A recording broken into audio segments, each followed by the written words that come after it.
अब गाजा को लेकर जो नई खबर सामने आई है उसे देखकर तो पूरा यूरोप और अमेरिका भी परेशान हो गया है। नेतन्याहू के एक कदम ने अब गाजा में इजराइल के लिए एक बड़ी मुश्किल खड़ी कर दी है।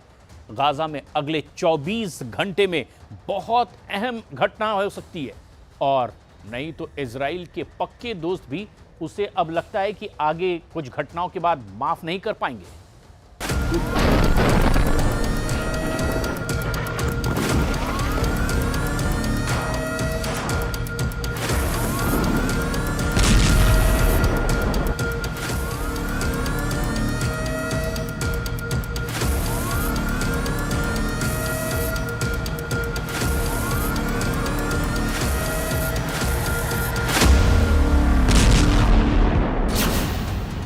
गाजा में सर्वनाश, कतर का कातिल फैसला। अभी तक ऐसा कोई आंकड़ा सामने नहीं आया जिसके आधार पर यह अनुमान लगाया जा सके कि इजरायली सेना ने गाजा में 400 दिन से ज्यादा की जंग में कितना गोला बारूद गाजा पट्टी में बरसाया है। अभी तक ये पता नहीं चला है कि मारे गए कुल लोगों में कितने बच्चे, महिलाएं और बुजुर्ग हैं। हमास, इजरायल, अमेरिका और कतर का सिर्फ टारगेट है कि जंग से किसे कितना फायदा होगा। कतर ने महज 36 घंटे के अंदर ही पहले ऐलान किया कि कतर के दरवाजे हमास और फिलिस्तीनियों के लिए बंद हो चुके हैं और हमास को तुरंत दोहा में दफ्तर बंद करने के लिए कह दिया गया। लेकिन कुछ घंटों बाद ही कतर पलट गया और दावा करने लगा कि उसने हमास और फिलिस्तीनियों के दफ्तर को दोहा में बंद करने का कोई आदेश नहीं दिया है। इस पूरी खबर का हम आपको आगे पूरा सच बताएंगे, लेकिन उससे पहले ये जान लीजिए गाजा में जंग क्यों नहीं रुक रही है। गाजा में हमास किसी भी कीमत पर जंग को रोकने को तैयार नहीं है। हमास चीफ इस्माइल हानिया और याह्या सिनवार के मारे जाने के बाद भी हमास इजरायली सेना पर हमले कर रहा है। हमास किसी भी कीमत पर 100 से ज्यादा इजरायली और अमेरिकी बंधकों को छोड़ने को तैयार नहीं है। दूसरी तरफ इजरायल की पूरी कोशिश है कि वो पूरी गाजा पट्टी पर पूरी तरह से कंट्रोल कर ले। इसी को लेकर इजरायली सेना ने पिछले 18 घंटे में गाजा पट्टी में जबरदस्त हमले किए हैं। जरा देखिए। इजरायली सेना उत्तरी गाजा, मध्य गाजा, गाजा शहर, जबालिया, खान यूनुस और रफा में जबरदस्त हमले कर रही है। पिछले 18 घंटे में लगभग 40 से ज्यादा फिलिस्तीनी मारे जा चुके हैं, जिसमें कुछ हमास लड़ाके भी हैं। 401 दिन की गाजा जंग में 43,552 फिलिस्तीनी मारे गए हैं और 1,02,765 घायल हुए हैं, जबकि कुछ रिपोर्ट्स में दावा किया गया है कि मृतकों की वास्तविक संख्या अधिक हो सकती है। एक अनुमान के मुताबिक गाजा पट्टी में नष्ट हुई इमारतों के मलबे में 10,000 शव दबे हुए हैं। संयुक्त राष्ट्र मानवाधिकार कार्यालय ने गाजा में मारे गए लोगों में 70% बच्चे और महिलाओं के मारे जाने पर निंदा की है।